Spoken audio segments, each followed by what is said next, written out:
Hey y'all, it's Nikki. Welcome back to another episode of the Working Mamas podcast. I am so excited today to be doing this episode for a couple of reasons. First, because it's been a minute since I've been on the mic, and the reason for that is because my son was using my microphone to play his video games. I think I mentioned that to y'all in the earlier episode, but he takes my podcast microphone and somehow uses it to play games online with his friends. Not sure how that whole thing works, but he actually broke the charger, the cord that goes in the back. I don't know how he did that. I guess just in the spirit of being a 12-year-old boy or tween or whatever they call themselves these days.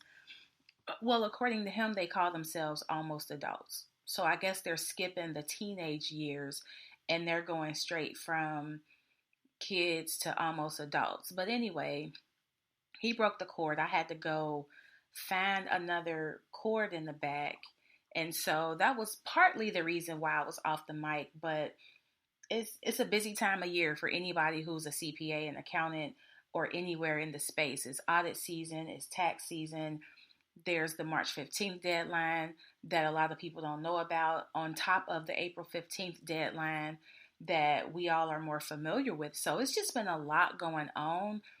Plus, I launched my CPA exam coaching program. So clap for that. I'm clapping for it. This is where I need to have one of those, what are they called? Clapping audio clips in the background. But I'm so excited about that. Some of y'all have already signed up, so thank you. Major shout out to y'all for getting ready to take y'all CPA exam studies to another level.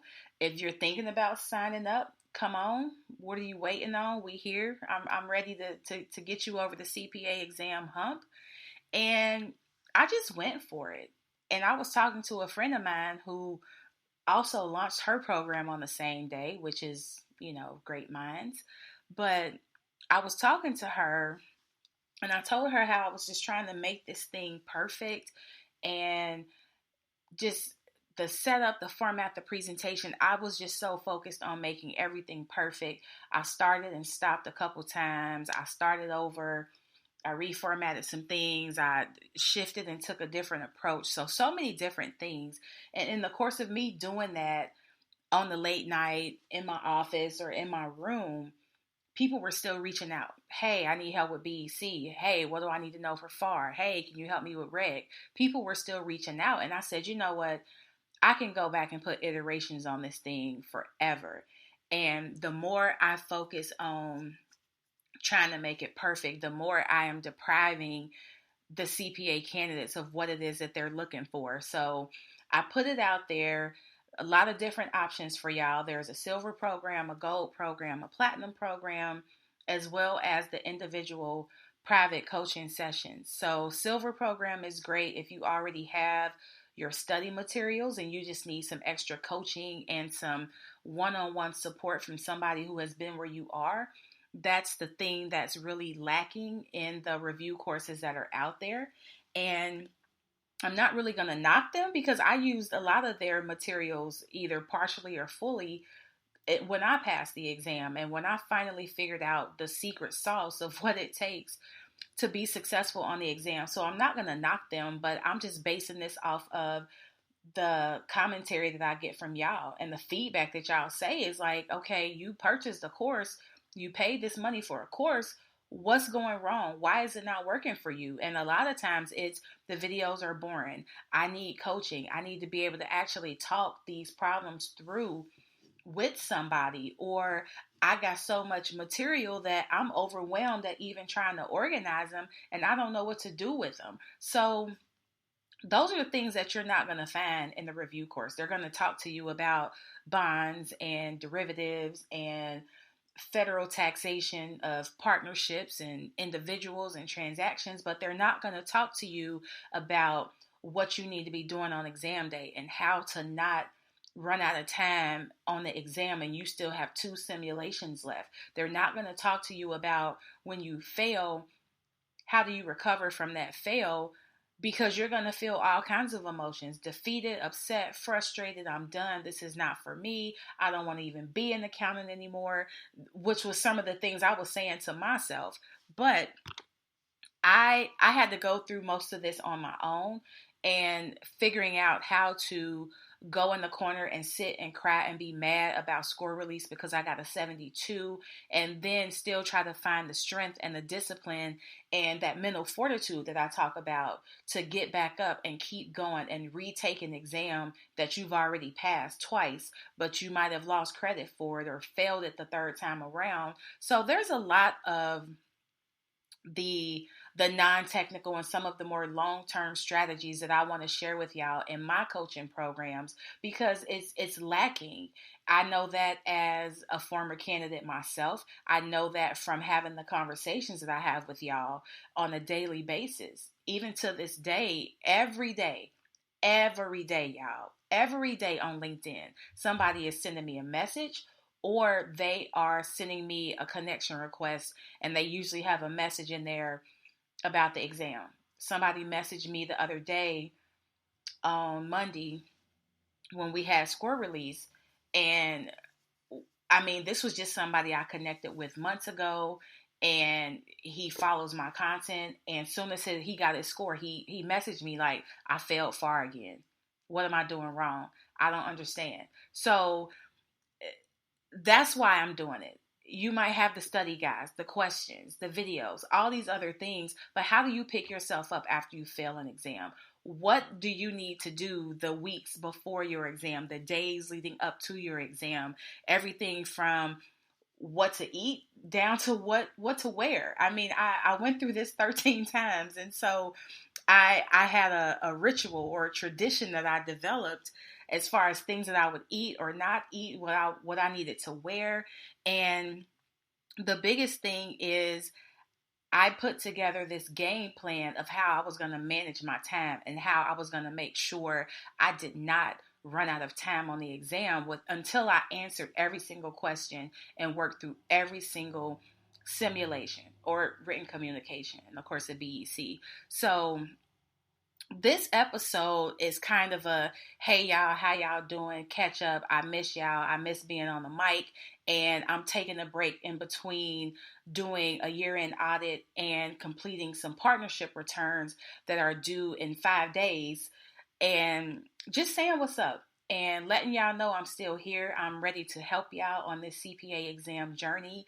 I do have a couple of tutorials that I'm going to do. So I've had some students in my coaching program, but even some people who are not, who are asking me for help. So you don't really, I'm not that person to be like, well, you asking me a question and you're not in my program, so I'm not going to help you. I'm not cut like that at all. So somebody DM me on Instagram and asked me to walk her through bonds. And then somebody else on, I think it was Facebook, which I'm hardly ever on. So that surprised the hell out of me that somebody reached out on Facebook, because I'm hardly ever on Facebook, maybe 5 minutes a month. But somebody asked me to do a tutorial on lease accounting. Then I put a post on Instagram like, hey, I'm doing bond accounting, lease accounting. What else do y'all want me to talk about? So then I got partnerships, couple other things on my list I'm going to talk about. So that's the gist of my program. The Winston CPA exam coaching program it's built for y'all. It's not like any other program that you will see on the market. It's my personal experience that I've taken and re-engineered so that it works for y'all. So we know that we are a part of that non-elite 1%, where CPAs of color only make up 1% of the entire CPA population. When I have those moments where I just want to quit, or I'm frustrated, or I feel overwhelmed, that's the thing that reminds me, like, you got to keep doing this. You got to keep going, because y'all need me, and y'all have told me that, and I'm humbled by that, and I appreciate that, because this was not anywhere on my career blueprint. This was not a bullet point on my short or long-term career goals to be a CPA exam instructor or coach, or I don't even know what to call myself. I just call myself a 13-time CPA candidate because that's where a lot of this even came from. So if you're not a part of the program, if you're looking for help with the exam, definitely join. Check out my website, nickwinstoncpa.com. There's also a ton of content on my Instagram at nickwinstoncpa and mostly on LinkedIn. So I just want y'all to be aware of the program. I do have my CPA exam private group that is free to join. It's for any of you who have reached out to me on Instagram, on LinkedIn, via email, asking questions. It's free to join. It is a space on the web, a virtual space for you to ask questions about the exam, to vent about your frustrations with the exam, and then really to build your network and to get to know people who are on this journey with you. This person might be, or these people, this community of people might be in the same city as you. Y'all can probably study together or keep each other accountable. Y'all might work for the same company, maybe went to the same undergrad. Just a lot of different things that are of value in this group. There's also some content that I have in the group that's not posted anywhere else except in this group. So if you are a candidate, if you're thinking about sitting for the exam, if you're currently sitting, if you failed, whatever your situation is with the exam, definitely send me a link, DM me on Instagram or email me for the request, and I will I'll send you the link to join. So a somewhat freestyle episode. I had a couple of notes written, but there's just something about when I talk about the CPA exam, I totally go off course. Even if I write notes about it, once I get on this mic, I just start talking about whatever just flows from my heart. So everything I've said has not really been written. I just had a couple of bullet points, but I've become really cognizant of that because I got this message on Instagram where somebody listened to the CPA exam Q&A podcast, and he said it's evident that you care about this and you're passionate about this. I can hear it in your voice, and that warmed my heart because again, this wasn't in the books for me. My plan was I'm going to get my CPA so that I can make myself more marketable, so that I can step into the C-suite of an organization. Or if I ever just wanted to say F corporate America and do my own thing, then I have the credentials that I can slide across that table and do so. So this has turned into a passion of mine. And now I really get excited to help y'all with this. Like tonight, I'm going to record this tutorial. I think I'm going to do like a video. It might be easier for me to do a video tutorial and upload it to YouTube and then do some screen sharing so y'all can see some sample questions because yes, my course is the first, the only comprehensive CPA exam review course created by a Black woman. I am extremely proud of that shit. So if you go on my Instagram or on my LinkedIn, you will see that all over the place. And at first, let me get some water because y'all know I don't like doing all this talking without my water.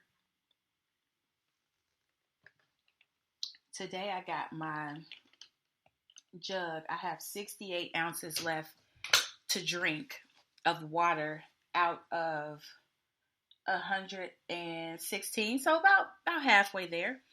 But what was I talking about?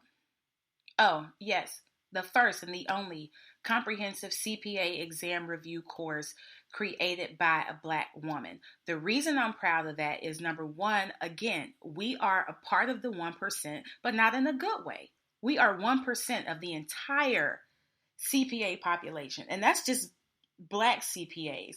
If we dig even deeper and say Black female CPAs, we're even less than 1%. So even if I started this whole shit and I only had one student who got certified, that is enough for me.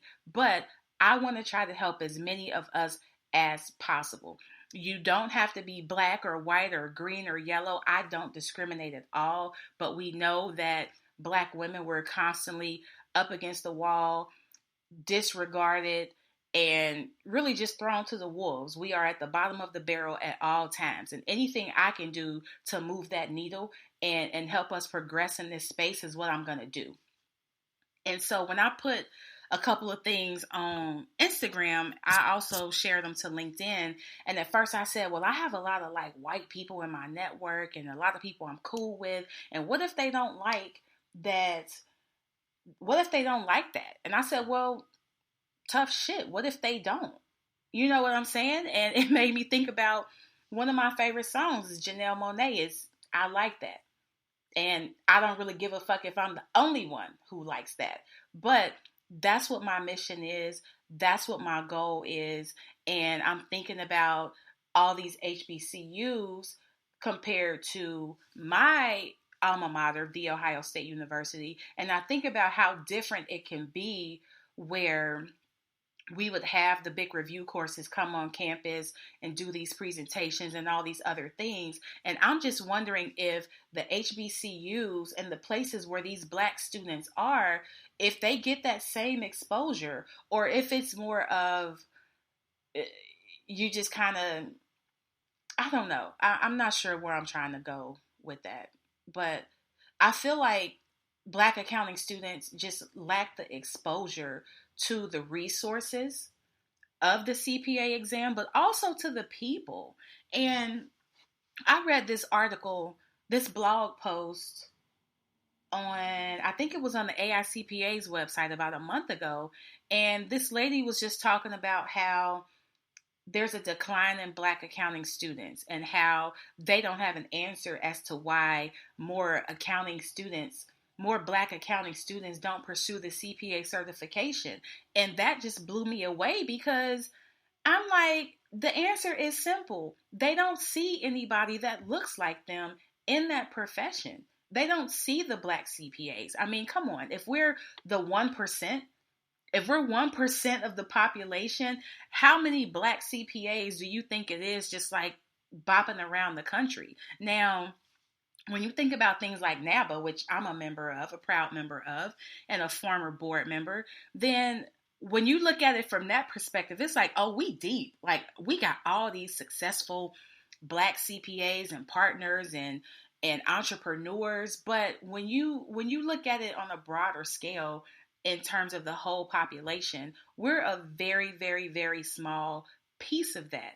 And so if you have a business school full of accounting students who want to be a CPA and they've never seen a Black CPA, they don't have a relationship with a Black CPA, they haven't done any type of job shadowing or mentoring or getting any type of exposure to the people in the places that they aspire to be in, then yes, there's going to be a gap.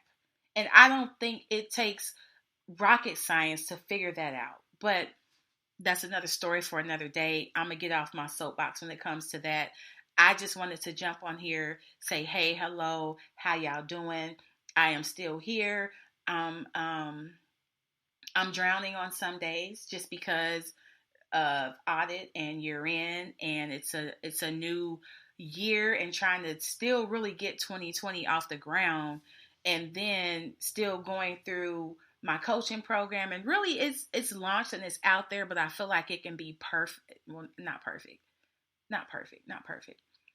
I feel like there's going to be opportunities for me to refine, not perfect. There's going to be opportunities for me to refine things, and that's going to be based on the interactions I have with y'all, the feedback I get from y'all. And like I said, y'all are the reason I created this, because there were too many of y'all and not enough of me. And I felt bad when I couldn't answer everybody's question or I couldn't walk everybody through a practice exam. And I really want y'all to get this, and I really want y'all to understand it's not as intimidating as it seems. That's the other statistic that really just pierced my soul, is like 71% of Black accounting students do not take the CPA exam out of fear because they are afraid of it, because they think it's too hard, because they think it's too expensive. And if you have the exposure to the right people, to the people that look like you, to really talk you through some of those things, because a lot of the things that candidates fear, Black, white, Asian, Latino, whatever, a lot of the things that candidates fear are things that they don't even know about. There are people intimidated by FAR, terrified of FAR, and never even sat in front of a computer, never even looked at the content. It's just based on what they've heard, the statistics that they see that less than 50% of people pass the exam on the first try. So just being on the outside looking in of that process, it can be intimidating, but it shouldn't be the driving force as to whether or not you decide to pursue the certification. So I'm gonna have some more episodes coming. I have a ton of notes written. I just need to get in my lab and get on the mic and record. They are going to be some CPA exam episodes. There are going to be some other episodes. Tax season is about to be over in about 5 weeks, and there's going to be some fallout from that. People want to look at, now that the tax filing season is over, what do I need to do from a tax planning perspective, because filing and planning is two different things. I have some entrepreneurs asking me questions about starting a business or evaluating their financial statements. And of course, this whole mom life thing. Like I, I just told y'all about my son and my microphone situation. I couldn't even find the microphone. When I finally found it in the drawer on his TV stand in his room, I found the broken charger on the other side of the room. And then I just really had this, I've been having this, like, I'm going through this transition as a mom. I guess I can call it a mommy meltdown, because my son is at the point now where he's tall enough to pretty much look me in my face. So he's going to be taller than me very soon. And he eats like crazy. He's definitely going through a growth spurt. And then he outgrew all of his clothes. And so after this, I'm going to go, because I said I was going to get on here for 20 minutes and I'm at 22. So after this, I'm going to go. But he's outgrown all of his clothes, and I decided this past weekend I was going to run to the mall, to the store, to a department store, and just grab him a couple outfits. And I said, well, I can't do that because I don't even know what size he wears, so he has to come with me. He's an athlete. He's a year-round athlete. He's a quarterback. He plays basketball. He might go back to baseball this spring. He used to run track and soccer and taekwondo and all these other things. And typically, I would try to buy him jeans and button-downs. He's like, no, mommy, no. Like, no, jeans aren't comfortable for me. And so I'm like, okay, fine.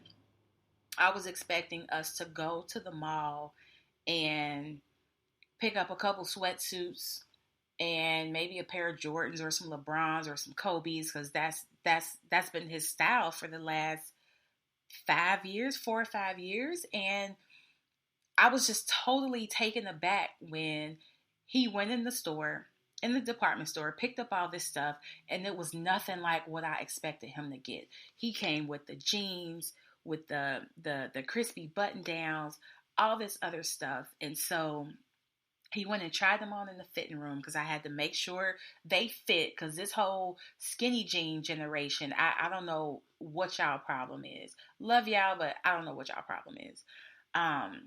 We were in the baggy jeans, boot cut jeans, what are they called? Boyfriend jeans, loose fitting jeans. But he went and took all these outfits. They were nice too. I was actually impressed with what he picked out, but he was trying on the stuff. And he was taking a long time in the dressing room. So I'm like, what are you doing? Like, come on. And I opened the door just to crack it and see what he was doing. And he had this new pair of jeans on, no shirt on. And he's looking in the mirror, just like feeling himself. And I'm like, oh, damn. No. I'm not ready for this like whole stage yet. This whole, I done got to middle school. I'm about to switch up my whole style, my whole whatever.